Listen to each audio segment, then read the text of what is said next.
नमस्कार, जनादेश में आप सभी का स्वागत। आपके साथ मैं हूं मुकुल शर्मा।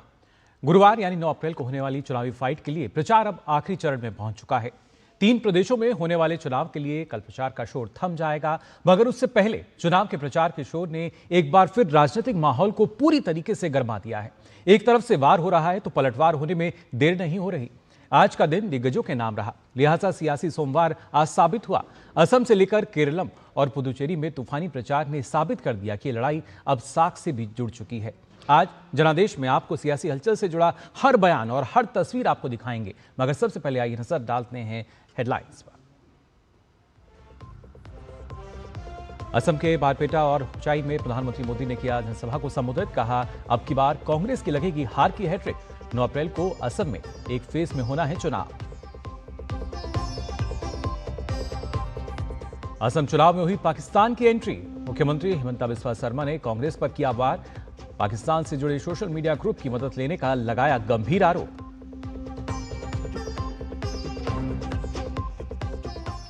गुरुवार को केरलम और पुदुचेरी में होने वाले चुनाव के लिए प्रचार हुआ और प्रचंड। अलपुझा में अमित शाह ने किया मेगा रोड शो। पुदुचेरी के लासपेट में राहुल गांधी ने किया जनसभा को संबोधित। पूर्ण राज्य की उठाई मांग, जनता से की पंजे को मजबूत करने की अपील। और चलिए जनादेश की शुरुआत करते हैं आज की बड़ी खबर के साथ।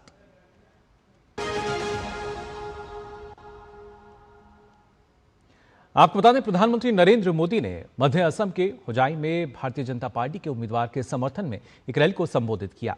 प्रधानमंत्री ने कांग्रेस की परिवारवादी राजनीति पर जमकर प्रहार किया। पीएम ने कहा कि एक और भाजपा देश के विकास के लिए काम कर रही है, वहीं दूसरी ओर कांग्रेस शाही परिवार के विकास के लिए भी काम कर रही है। एक तरफ बीजेपी एनडीए की डबल इंजन सरकार असम के हर परिवार का जीवन बेहतर बनाने में जुटी है, वहीं दूसरी तरफ कांग्रेस सिर्फ 2 परिवारों का फ्यूचर बनाने में ही जुटी है। 2 परिवारों का भाग्य, यही उनका काम है। एक परिवार है दिल्ली में रहने वाला शाही परिवार और दूसरा यहां असम में एक परिवार है।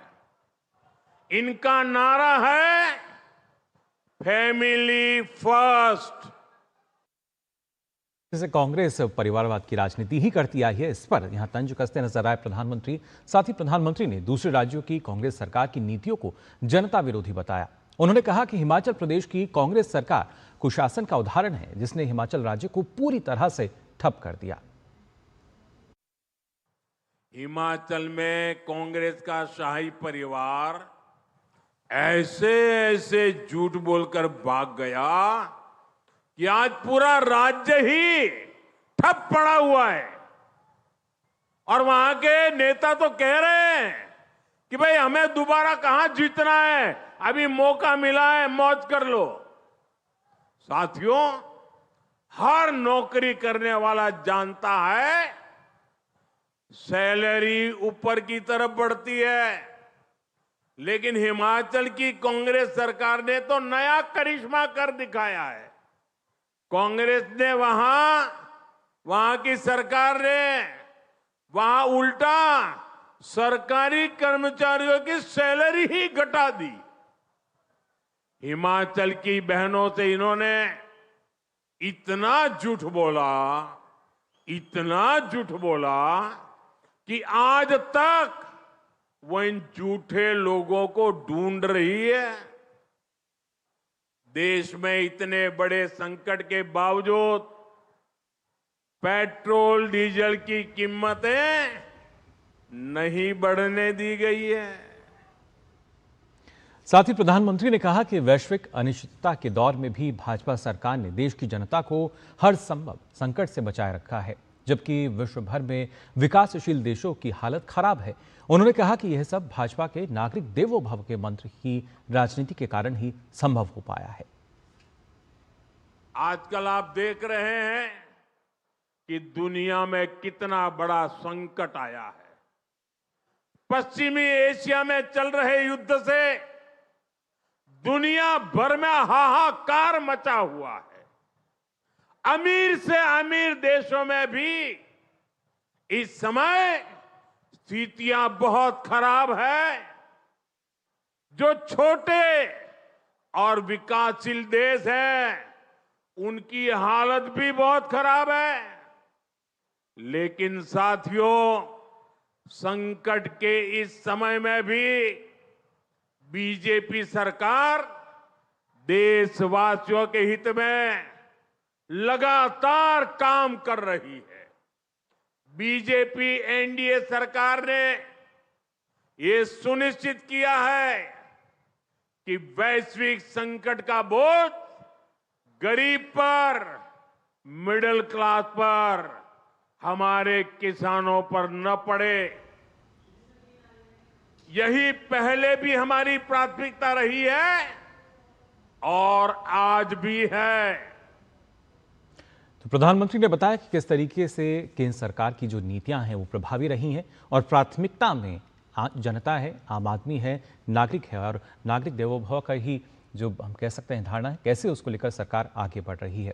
इसके साथ साथ हुजाई के साथ अगर देखा जाए, प्रधानमंत्री नरेंद्र मोदी ने असम के बारपेटा में विशाल चुनावी जनसभा को संबोधित किया।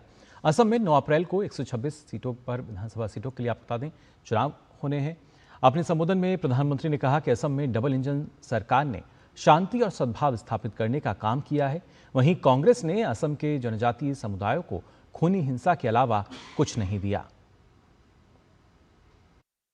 कांग्रेस ने अपने 60-65 साल के राज में हमारे ट्राइबल परिवार, आदिवासियों के साथ सबसे बड़ा अन्याय किया है। सबसे ज्यादा गरीबी अगर कहीं थी तो आदिवासी क्षेत्रों में रही और हिंसा की, बम बंदूक की सबसे बड़ी समस्या कहीं थी वो आदिवासी क्षेत्रों में रही। देश के ट्राइबल समाज को कांग्रेस ने सिर्फ यही सब कुछ दिया। साथियों, कुछ साल पहले तक नॉर्थ ईस्ट में ही हर वर्ष औसतन 1000 से अधिक लोग उग्रवाद के कारण मारे जाते थे। बोडो क्षेत्र में क्या क्या हुआ है, हमें कितने लोगों को खोना पड़ा है, कितनी पीढ़ियों के सपने कुचले गए हैं, ये तो आपने बहुत निकट से देखा भी है और भुगता भी है। सालों साथ एक खूनी खेल चलता रहा क्योंकि कांग्रेस की राजनीति, कांग्रेस का करप्शन इसी से फलता फूलता था। कांग्रेस कागजों पर समझौता करती थी, कागजों को लिखा देना और जमीन पर आदिवासी समाज को धोखा देती थी। इसलिए कांग्रेस के समझौते टूट जाते थे। बोडो समाज के साथ उन्होंने ऐसा ही किया था। साथियों, हमारी सरकार ने ट्राइबल क्षेत्रों में विकास पर फोकस किया है। तो किस तरीके से यहाँ पर अगर देखा जाए पिछले 1 दशक में सरकार की जो कार्यशैली रही है उसको लेकर प्रधानमंत्री ने अपनी जो जानकारी है वो भी साझा की। आदिवासी क्षेत्रों की बात की जाए, बोडो समुदाय की बात की जाए, उनके हित को ध्यान में रखते हुए किस तरीके से लगातार सरकार ने वहाँ पर अलग अलग कदम उठाए हैं। साथ ही आपको बता दें, प्रधानमंत्री नरेंद्र मोदी ने कांग्रेस पर सेना के शौर्य और गाली देने का आरोप भी लगाया। उन्होंने कहा कि कांग्रेस ने हमेशा दुश्मनों के एजेंडे को हवा दी है। पीएम मोदी ने कहा कि कांग्रेस नेताओं का पाकिस्तान कनेक्शन देश पर भारी पड़ता है। यहां तो बहुत बड़ी संख्या में हमारे सैनिक परिवार भी रहते हैं। असम के वीरों ने देश के लिए अनेक बलिदान दिए, लेकिन कांग्रेस मोदी को नीचा दिखाने के लिए सेना के शौर्य को भी गाली देती है। सर्जिकल स्ट्राइक हो, एयर स्ट्राइक हो, हमने देखा है कि कांग्रेस ने हमेशा दुश्मनों के एजेंडे को ही हवा दी है। ऑपरेशन सिंदूर के दौरान भी हमारी सेनाओं ने पाकिस्तान को कुछ ही घंटों में घुटने टेकने पर मजबूर कर दिया था। लेकिन कांग्रेस ने वही गीत गाया जो पाकिस्तान ने लिखा था, जिसकी धुन पाकिस्तान ने तैयार की थी और जो पाकिस्तान को पसंद है। कांग्रेस नेताओं का ये पाकिस्तान कनेक्शन हमेशा देश पर भारी पड़ता है। साथियों, कांग्रेस ने हमारी फौज से कैसे विश्वासघात किया है, इसका एक उदाहरण वन रैंक वन पेंशन भी है। कांग्रेस ने मेरे फौजी भाइयों को दशकों तक ओआरओपी से वंचित रखा। कांग्रेस सिर्फ 500 करोड़ रुपए दिखाकर झूठ कहती थी कि ओआरओपी लागू करेगी। ये बीजेपी एनडी सरकार है जिसने ओआरओपी का लाभ मेरे फौजी परिवारों को दिया। तो अगर देखा जाए, कथनी और करनी में एक बड़ा अंतर कांग्रेस के राज में नजर आया, जिसको लगातार हमने देखा है प्रधानमंत्री रैली में, जिसका अक्सर जिक्र करते हैं कि किस तरीके से क्या कहा जाता था और क्या हुआ, उसके बीच का जो अंतर है, कांग्रेस उस पर भी जवाब देने से कतराती हुई नजर आती है। वहीं असम के मुख्यमंत्री हिमंता बिस्वा शर्मा ने आज गुवाहाटी में एक प्रेस कॉन्फ्रेंस कर कांग्रेस के पासपोर्ट वाले आरोपों का जवाब दिया और कहा कि कांग्रेस पार्टी के भीतर गहरे असंतोष और घबराहट को साफ ये दिखाती है कि जैसे जैसे असम जनादेश की ओर निर्णायक रूप से आगे बढ़ रहा है, इस तरह के हताश और बेबुनियाद हमले केवल उनके कमजोर होते जनाधार को ही उजागर करते हैं। हिमंता ने जानकारी देते हुए कहा कि कल मेरी पत्नी ने एफआईआर दर्ज कराई है और मुझे यकीन है कि पुलिस कानून की सही धारा में केस दर्ज करेगी और कार्रवाई भी करेगी। उन्होंने कहा कि रिसर्च के दौरान हमने पाया कि कल हुई प्रेस कॉन्फ्रेंस का पूरा मटीरियल एक पाकिस्तानी सोशल मीडिया ग्रुप ने मुहैया कराया था। যোৱাকালি নিশা ৰিণিকী ভূঞা শৰ্মাই এফআইআৰ দাখিল কৰিছে। মই নিশ্চিত যে পুলিচে কেছ ৰেজিষ্টাৰো কৰিব আৰু পুলিচে এই ক্ষেত্ৰত নিজৰ সাংবিধানিক আৰু আইনী দায়িত্ব পালন কৰিব। কিন্তু গোটেই দিশটোত চিন্তনীয় বিষয় এটা হৈছে পাকিস্তানী এংগল। আমি আপোনালোকক ৱেবছাইটত দেখাম যে এই গোটেই ফলছ ডকুমেণ্টছ আৰু গোটেই ফলছ যিটো ডেটা এইখিনি ড্ৰ কৰা হৈছিল এটা পাকিস্তানী সোশ্যাল मीडिया গ্ৰুপৰ পৰা। तो असम के मुख्यमंत्री जिन्होंने बताया कि किस तरीके से जो बातें कही गई उसका पाकिस्तानी कनेक्शन आखिर क्या है। और आइए और जानकारी के लिए सीधा रुख करेंगे असम का हमारे संवाददाता उर्मिलेश भट्ट जो हैं वो फिलहाल हमारे साथ जुड़ चुके हैं। उर्मिलेश, अगर देखा जाए, क्योंकि जिस तरीके से अब ज़्यादा समय नहीं बचा है, गुरुवार का दिन है और जैसे जैसे जनादेश की तरफ हम आगे बढ़ रहे हैं, कहीं ना कहीं पहले देखा जाता था विकास के मुद्दे ज़्यादा नज़र आते थे, लेकिन अब ये जो निजी हमले हो रहे हैं और ख़ासतौर से मुख्यमंत्री ने इस बात पर जब कहा भी है कि अब इस तरह से दुर्भाग्यपूर्ण जो बातें हैं वो रखी जा रही हैं जिनका कोई आधार ही नहीं है। किस तरीके से ये तमाम जो आरोप हैं या इस तरह के जो हमले हैं क्या कुछ प्रभावित कर पाएंगे असम की जनता को? बिल्कुल, देखिए तो मात्र कुछ ही घंटे रह गए हैं चुनाव प्रचार के बंद होने में। ऐसे में तमाम राजनीतिक दल ने जो यहाँ पर आज जो है कह सकते हैं कि पूरी जोर आजमाइश की है, अपने उम्मीदवारों के पक्ष में वोट मांगे हैं। एक तरफ जहाँ प्रधानमंत्री ने असम में 3 बड़ी रैलियों को जो है जन संबोधित करके बीजेपी के जो उम्मीदवार हैं, एनडीए के जो उम्मीदवार हैं, उनके पक्ष में वोट मांगे हैं। वही दूसरी तरफ जो है कांग्रेस के जो नेता है उन्होंने भी जो है कांग्रेस और कांग्रेस समर्थित जो गठबंधन है उसको जो है उसके पक्ष में जो है वोट मांगा है। निश्चित तौर से अब आखिरी चरण में जो है ये प्रचार है, ऐसे में जो है आरोप और प्रत्यारोप भी जो है काफी तीखे हो रहे हैं, बौछार हो रहे हैं। और निश्चित तौर से एक तरफ जहां प्रधानमंत्री ने कांग्रेस पे जो है आरोप लगाया है, जो है मंच से जो है चुनावी मंच से जो है कांग्रेस के तमाम उन कार्यों को गिनाया है जिस तरीके से पूर्वोत्तर असम या देश को जो है विकास की गति में धीमी मिली है। ये कह सकते हैं कि कांग्रेस के राज में तमाम जो कह सकते हैं एक तरफ से कि कांग्रेस राज विकास नहीं हो पाया है, उन तमाम मुद्दों को जो है यहाँ इस मंच से उठाया है। वहीं दूसरी तरफ जिस तरीके से आपने दर्शकों को बताया है कि पवन खेड़ा ने जो है असम के जो मुख्यमंत्री रहे हिमंत बिस्वा शर्मा, उन पे आरोप लगाया था, उनकी पत्नी पे। उनके पास 2-2, 3-3 पासपोर्ट है। ऐसे में जो है ये राजनीति यहाँ पे गरमाई है। एक तरफ जहां आज जो है हिमंत बिस्वा शर्मा ने जो है प्रेस कॉन्फ्रेंस करके ये तमाम चीजें बताई और साथ में कानूनी कार्रवाई का भी जो है यहाँ पर जो है बात कही है कि पवन खेड़ा के खिलाफ जो है कानूनी कार्रवाई की जाएगी। और साथ ही हिमंत बिस्वा शर्मा ने कहा है कि कांग्रेस जो है कहीं ना कहीं इस चुनाव में डरी हुई है और वो जो है आंतरिक जो उनकी कला है और इस चुनाव में जो उनकी हार होने वाली है उससे घबराई हुई है, इसलिए वो अब जो है जो निजी हमले है उसको कर रही है। मुकुल, बिल्कुल उर्मिलेश, और खासतौर से प्रधानमंत्री ने इस बात का जिक्र किया कि अब से पहले जब कांग्रेस की सरकार रही तो विकास तो वहाँ पर नजर ही नहीं आया। परिवारों का जो विकास है बस वहीं तक वो सीमित रह गया। लेकिन अब जिस तरीके से विकास जनता ने देखा है और उम्मीदें हैं और जनता को विकास चाहिए, ऐसे में कहीं ना कहीं अगर देखा जाए कांग्रेस जो मुद्दे लाने की कोशिश करती है, ये एक तरीके का जो एजेंडा चलाने की कोशिश की जाती है, उसमें शायद वो खुद ही फंसती नजर आती है, या कई बार सवाल ऐसे खड़े करती है फिर सवालों के कटघरे में खुद को ही वहां खड़ा पाती है। जी बिल्कुल, देखिए जब से विधानसभा चुनाव की घोषणा हुई है तब से कांग्रेस पे जो एक तो जो है ये कह सकते हैं कि कांग्रेस का अंतर विरोध भी दिखा गया है। साथ ही जो है गठबंधन जो केंद्रीय स्तर पे नेशनल डेवलपमेंट का गठबंधन है, उस गठबंधन में कई खेमे हुए हैं। वो यहाँ पर जो है चाहे टीएमसी हो या झारखंड मुक्ति मोर्चा हो, यहाँ पर जो है चुनाव प्रचार चुनाव मैदान में उतरा हुआ दिखाई दिया है कांग्रेस के खिलाफ।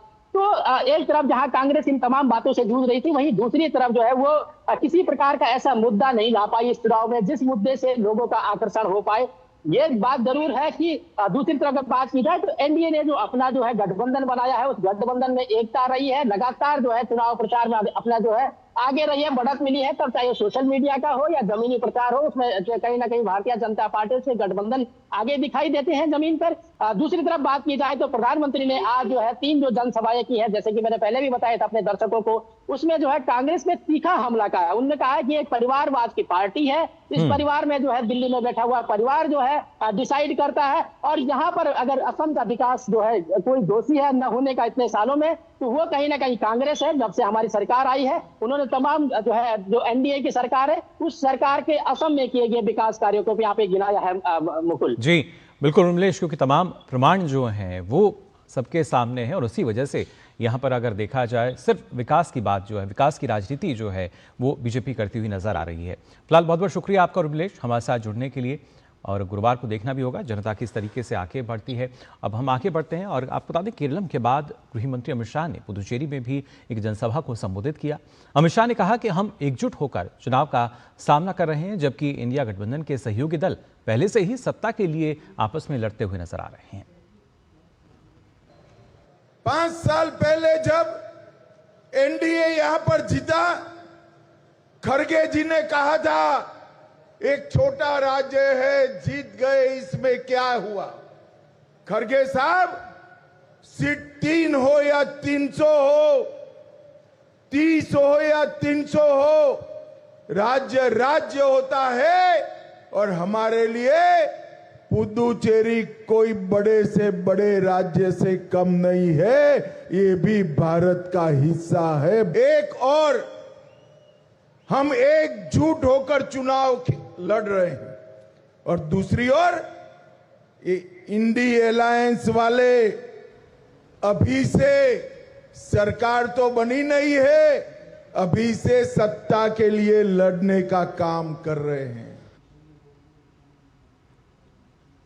तो अमित शाह कहीं ना कहीं अगर देखा जाए इन अलायंस पर निशाना भी साधते नजर आए, और वहीं दूसरी तरफ पुदुचेरी में विधानसभा चुनाव को लेकर राजनीतिक सरगर्मियां तेज नजर आ रही हैं। कांग्रेस नेता राहुल गांधी ने आज पुदुचेरी के लॉसपेट में एक जनसभा को संबोधित किया। राहुल गांधी ने कहा कि हम पुदुचेरी को पूर्ण राज्य का दर्जा देने के लिए पूरी तरह से प्रतिबद्ध हैं। The question of full statehood, it was promised by the BJP. They have not given it. We are fully committed to giving Puducherry full statehood. और पुदुचेरी में किस तरीके से चुनावी माहौल नजर आ रहा है, ये जानने के लिए सीधा रुख करेंगे हमारे संवाददाता विशाल का, जो पुदुचेरी से हमारे साथ जुड़ चुके हैं। विशाल, समझना चाहेंगे आपसे पुदुचेरी के संग्राम की अगर बात तक की जाए, चुनावी संग्राम जो है यहाँ पर जिस तरीके से नजर आता है, और अक्सर यहाँ हमने देखा है किस तरीके से जो केंद्र शासित प्रदेश हैं उनको पूर्ण राज्य का दर्जा दिलाने का एक मुद्दा कहीं ना कहीं चुनावों से पहले जरूर उठता हुआ नजर आता है, और उसी को लेकर उसके इर्द गिर्द हम देख भी सकते हैं जो राजनीति है वो यहाँ नजर आती है। और इससे पहले भी हमने देखा है अलग अलग रैलियों में किस तरीके से, फिर चाहे बीजेपी की बात की जाए या कांग्रेस की हम बात करें, क्योंकि लगातार वादे किए जाते हैं, अलग अलग दावे भी होते हैं, लेकिन उसके साथ साथ आरोप प्रत्यारोप का जो दौर है वो भी हमें देखने को मिलता है। और अब भी हमने देखा भी किस तरीके से केंद्रीय गृह मंत्री अमित शाह, जिन्होंने बताया कि अब से पहले किस तरीके से एक न सिर्फ मजाक जो है उड़ाया जाता था पुदुचेरी का, ये कहा मान लिया जाता था कि बहुत छोटा सा है, लेकिन भले ही छोटा हो या बड़ा हो लेकिन हमारे देश का हिस्सा है। और इस तरह की ही सोच के साथ बीजेपी जो है वो लगातार आगे बढ़ती नज़र आई है, एनडीए जो है वो आगे बढ़ रही है। और उसके साथ साथ अगर देखा जाए वहीं दूसरी तरफ इंडिया अलायंस की अगर बात की जाए, इस तरह से अगर देखा जाए कहीं ना कहीं एक खुद में ही जो बढ़ता नज़र आ रहा है वो भला किस तरीके से एकजुट कर सकता है। ये काफ़ी कुछ महत्वपूर्ण बातें हैं जो लगातार देखने को मिल रही हैं। लेकिन इसके साथ साथ अगर बात की जाए, क्योंकि अब अलग अलग वो राज्य जहां पर चुनाव होने हैं, खासतौर से 5 प्रदेशों में विधानसभा चुनाव की जो उल्टी गिनती है वो शुरू भी हो गई है। असम की बात हम करें, केरलम की बात की जाए या पुदुचेरी जहां 9 अप्रैल को एक चरण में मतदान होना है, वहीं तमिलनाडु में 23 अप्रैल को और पश्चिम बंगाल में भी 23 और 29 यानी 2 चरणों में यहाँ मतदान होगा। सभी पार्टियां पूरे दमखम से प्रचार में जुटी हुई हैं और अपनी अपनी जीत का दावा कर रही हैं। क्या किस तरह की हलचल है इन राज्यों में, आइए देखते हैं। गृह मंत्री अमित शाह ने केरलम के अलापुझा में रोड शो किया। इस दौरान पार्टी समर्थकों की भारी भीड़ उमड़ी, जिससे पूरे शहर का माहौल उत्साह और जोश से भर गया। रोड शो के दौरान अमित शाह ने लोगों का अभिवादन स्वीकार किया। केरलम की 140 विधानसभा सीटों के लिए चुनाव 9 अप्रैल को होंगे। वहीं केरलम के कुन्नूर में कांग्रेस नेता प्रियंका गांधी ने एक जनसभा को संबोधित किया। प्रियंका गांधी ने कहा, एलडीएफ और बीजेपी के बीच एक सीक्रेट डील हुई है।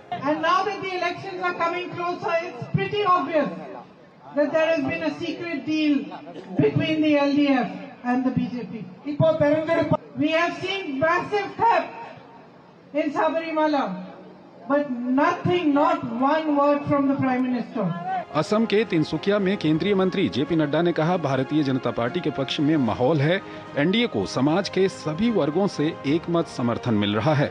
भारतीय जनता पार्टी के पक्ष में, एनडीए के पक्ष में, चाहे वो एम्प्लॉय हो, चाहे वो मेहनत कश किसान हो, हमारे आदिवासी भाई हों, चाहे बागान के लोग हों और मेहनत कश मजदूर हो, समाज के सभी वर्गों का एक तरफा समर्थन एनडीए को मिल रहा है। पश्चिम बंगाल में चुनावी मौसम जारी है। टीएमसी नेता और बेलेघाटा विधानसभा क्षेत्र से उम्मीदवार कुणाल घोष ने विधानसभा चुनाव के लिए नामांकन दाखिल करने से पहले रोड शो किया। वहीं केंद्रीय राज्य मंत्री डॉक्टर एल मुरुगन ने तमिलनाडु चुनाव के लिए अविनाशी विधानसभा क्षेत्र से नामांकन दाखिल किया। दूसरी तरफ चेन्नई में बीजेपी कैंडिडेट तमिलसाई सुंदरराजन के नॉमिनेशन पर केंद्रीय मंत्री पीयूष गोयल ने कहा, इस बार तमिलनाडु में कमल खिलेगा। The lotus will blossom. Anti-Tamil Nadu Stalin government, full of corruption, full of family politics, dynastic politics, failed government with no policy, no program, no development for the city of Chennai, for the people of Chennai, for the people of Mylapore. पश्चिम बंगाल विधानसभा चुनाव से पहले बेहाला पश्चिम विधानसभा क्षेत्र में तनाव बढ़ गया है। भाजपा के उम्मीदवार इंद्रनील खान ने आरोप लगाया है कि टीएमसी के कार्यकर्ताओं ने पार्टी के चुनाव कार्यालय में तोड़फोड़ की। चुनाव आयोग के अनुसार इंद्रनील खान की शिकायत पर रत्ना चट्टोपाध्याय के खिलाफ परनाश्री पुलिस स्टेशन में एफआईआर दर्ज हुई है। चुनाव प्रचार रैली और रोड शो को देखकर ये दावा करना बेईमानी होगी कि जनता किसकी ओर है। हालांकि सभी पार्टियां जीत का दावा कर रही हैं, लेकिन जीत का असली ताज किसे मिलेगा ये 4 मई को ही पता चलेगा। Bureau report, DD news. तो हर एक दल जीत का दम भरता हुआ नजर आ रहा है। वहीं अगर बात की जाए असम की, तो आपको बता दें 9 अप्रैल को यहां वोटिंग होनी है और चुनाव प्रचार भी चरम पर है। प्रचार के शोर में असम की खुमते विधानसभा सीट सुर्खियों में है, क्योंकि यहां चुनावी शोर के बीच प्रचार का एक अलग ही जोर जो है देखने को मिल रहा है। असम के खुमतई विधानसभा क्षेत्र में इस बार चुनावी प्रचार का एक अलग ही अंदाज देखने को मिल रहा है। जहां आमतौर पर चुनावी अभियान महंगे खर्चे, स्टार प्रचारकों और विशाल सभाओं से जुड़े होते हैं, तो वहीं भाजपा प्रत्याशी मृणाल सैकिया सादगी और जनसंपर्क को प्राथमिकता दे रहे हैं। 2 बार की विधायक और तीसरी बार उम्मीदवार मृणाल सैकिया ने अपने प्रचार अभियान को अनोखे तरीके से आगे बढ़ाया है। मृणाल हर सुबह क्षेत्र के बच्चों, महिलाओं और युवाओं के साथ साइकिल पर सवार होकर लोगों के बीच पहुंचते हैं और पर्यावरण संरक्षण, स्वच्छता, फिटनेस और सामाजिक जिम्मेदारी का संदेश देते हुए अपना चुनाव प्रचार करते हैं। मैं खुद चाहता हूँ, ये अच्छा लगता है, वो एनवायरनमेंट को हम लोग सेव करना है, ये भी ग्लोबल वार्मिंग है, क्लाइमेट चेंज, ये सब के लिए मैं फाइट कर रहा हूँ। वहीं मुख्य विपक्षी दल कांग्रेस ने रोजेलिना तिर्की को मैदान में उतारा है, जो अपनी मृदु भाषा और पंचायत स्तर के अनुभव के लिए जानी जाती हैं। तिर्की अपने चुनाव प्रचार में चाय बागान श्रमिकों की समस्याओं, युवाओं में बढ़ती नशे की प्रवृत्ति और अन्य स्थानीय मुद्दों को प्रमुखता दे रही हैं। यहाँ पे समस्याएं काफ़ी हैं और समय के साथ जो जितना आगे बढ़ना था वो बढ़ नहीं पाया है। और साथ ही यहाँ पे एक लोगों का हर पूरे भारतवर्ष में यही चल रहा है कि जो मजदूरी बढ़ाना चाहिए था आज वो बढ़ाया नहीं गया चाय बागान श्रमिकों का। परिसीमन के बाद खुमतई विधानसभा क्षेत्र की 7 पंचायत दूसरी विधानसभा में शामिल हुई हैं, जबकि 11 नई पंचायतों को इसमें जोड़ दिया गया है। वहीं चुनाव दंगल में इस सीट पर 5 उम्मीदवार चुनाव मैदान में अपनी किस्मत आजमा रहे हैं। अगर मतदाताओं की बात करें तो यहाँ कुल मतदाताओं की संख्या लगभग 1,72,000 है, जिसमें 87,696 लगभग महिला मतदाता और पुरुष मतदाताओं की संख्या 84,299 है, जबकि 5 थर्ड जेंडर हैं। असम के खुमतई से उर्मिलेश भट्ट के इनपुट के साथ ब्यूरो रिपोर्ट, डीडी न्यूज। तो हर एक राज्य में हर एक सीट पर बड़ा ही दिलचस्प समीकरण जो है बनता हुआ नजर आता है। असम में जोरहाट राजनीतिक और सांस्कृतिक दोनों लिहाज से बेहद महत्वपूर्ण माना जा रहा है और जोरहाट विधानसभा असम चुनाव में काफ़ी हॉट सीट भी है, क्योंकि यहाँ से असम कांग्रेस के सबसे बड़े चेहरे जोरहाट से सांसद और प्रदेश कांग्रेस अध्यक्ष गौरव गोगोई मैदान में है। आप बता दें गौरव गोगोई और उसके साथ साथ उनका सीधा मुकाबला जो है वो 5 बार विधायक रहे भाजपा प्रत्याशी तेंद्रनाथ गोस्वामी से है। सामाजिक शैक्षिक विकास और शहरी मतदाता इस सीट को खास मानते हैं। विधानसभा चुनाव को लेकर क्या कहना है जोरहाट की जनता का, आप देखिए ग्राउंड जीरो से हमारी खास रिपोर्ट। मुझे दीजिए अनुमति। नमस्कार। 10 साल में जो विकास हुआ है, लास्ट 10 साल में वो भाजपा की सरकार था, तो बहुत अच्छा विकास हुआ है। यहाँ पे हम लोग को यहाँ पे हम लोग खड़ा हुआ है, ये फ्लाईओवर बना है अभी रिसेंटली। ये जो बिल्डिंग आप देख सकते हैं बाढ़ का, वो बहुत पुराना बिल्डिंग था हम लोग का। ये सरकार ने पूरा डिस्ट्रिक्ट में जोरहाट में सिर्फ पहला हम लोग का बाढ़ स्टेशन का एक बिल्डिंग बना के दिया है हम लोग। ऐसा लग रहा है कि भाजपा ही फिर से यहाँ पे सरकार में आएगा। असम में इंफ्रास्ट्रक्चर और जो डेवलपमेंट हुआ है बहुत अच्छा हुआ है और बीजेपी ने बहुत अच्छा काम किया है। वो हम लोग जो जैन जी बोलता है ना, वो हम लोग मतलब ये महसूस कर सकता है कि मतलब असम और इंडिया में बहुत डेवलपमेंट हुआ है। सरकार तो हम लोग के लिए वो बहुत कुछ कर रहा है, जो जॉब दे रहा है। अभी तो पहले इतना वो जॉब का अपॉर्चुनिटी नहीं था, अब पुलिस में भी है और बहुत सारे मामलों में हम लोग को प्रेफरेंस दिया जाता है।